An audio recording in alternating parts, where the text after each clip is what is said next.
stop to pray. Why should that be conditional upon that? Because we have a mitzvah say to daven. Mm-hmm. Whereas work is sort of, there's not necessarily a mitzvah to work. Certain degree true. Yeah. Not necessarily a mitzvah to work, but when you have, we learned previously the other day that according to the Rambam, right? According to the Rambam, tefillah is deraisa, but according to that, right? If you want to fulfill your that, then it's enough just one bakasha one time during the day or night. You don't have to stop the daven Shmona Esrei. Right? So, if it's like it's a question, it's a mitzvah the right work, maybe it's a mitzvah, maybe it's not a mitzvah. But if tefillah is a mitzvah, Rabbanim definitely so. The Raisa, according to the Rambam, yes. So, that would make very good sense. However, the question in that approach would be that for the Rambam, the mitzvah deraisa could be filled with a short request any time during the day or night. You don't have to stop and spend the whole time davening Shmona Esrei.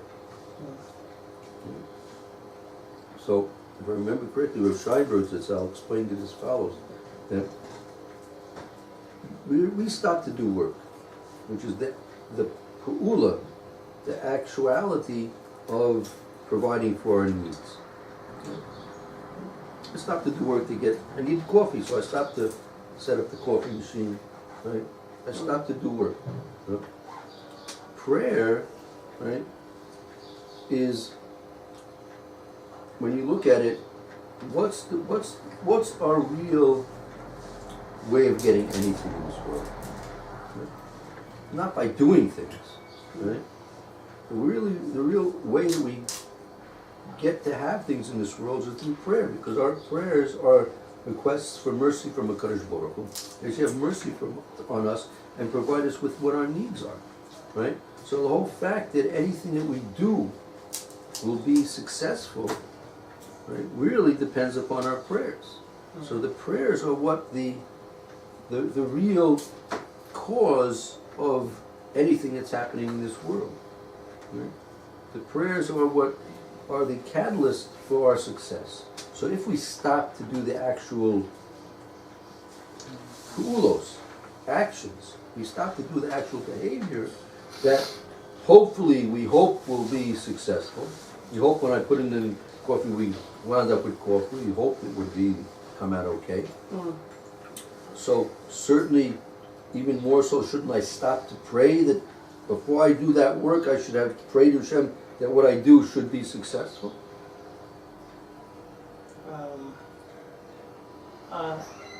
Well, at some point it might become a little bit silly, like davening to Hashem, like just before you put the coffee machine on, that it should work. I don't know.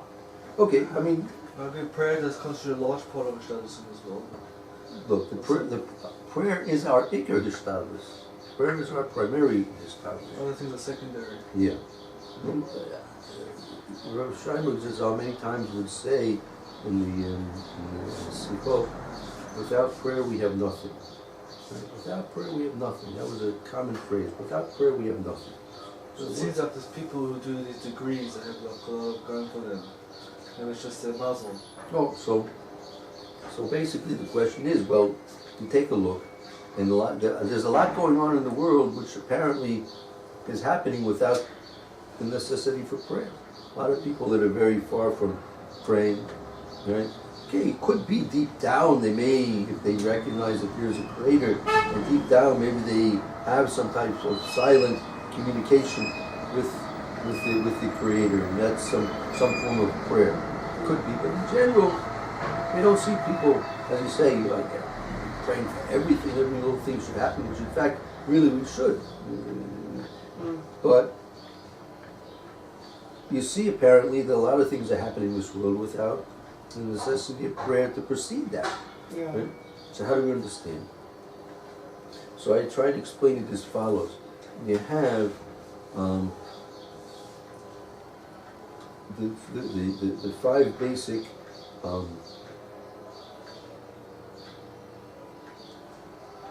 levels of things in the world. You have the basic level of inanimate, which we call doimim.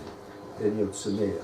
You have the plant life. And then you have balchai, animal life. Then you finally have human beings, medaber. Beyond that, you have Klal Yisrael. So, when you analyze each particular realm, these are like 5 different realms of existence, right? Each realm of existence is given by Kadosh Baruch Hu what it needs to exist. Yeah, take diamond. Elemental factors of the world. Rocks, right? Gases, right? These type of things, they don't, for their existence, they don't really need anything. Right? Go to the next step. You have Tsama. For a plant to live, it needs to have moisture, it needs to have soil, right? It needs to have sunshine, warmth, and maybe other things. So you see that the existence of the plant is dependent on many other things than the existence of a rock. Balchai, right? Also, humans, even more so, right? Klal Yisrael, even more so. Right? So, the necessity for prayer is required that, particularly Klal Yisrael, should have an existence. Right? Without prayer, there's no existence. Right? Just as you take the water away from a plant, there's no existence. Right? So you look around and you look at the non-Jews, right? They exist, right? But they don't need prayer. Right? Because it's not necessary, just like a plant doesn't need prayer, an animal doesn't need prayer, they exist, Hashem gives them what they need, because that's not part of their necessity of life. Right? Klal Yisrael has to have a necessity of life. Prayer is part of the necessity of life of Klal Yisrael. And then we'll pick up and continue this next week. So you're saying a guy just has mazel, right? Well, it's Toima, it's like Teva, he has Teva, it's not mazel necessarily, it's Teva. He's functioning within Teva. And once a guy becomes a Jew, it changes his whole situation. Of course. You know people like that? There have been a few converts. Mm-hmm. So you're saying it's hard to change one's mazel, right? In general, not so easy. But with prayer, you can do it. It's like climbing a mountain. Okay. So this next year's ready to start.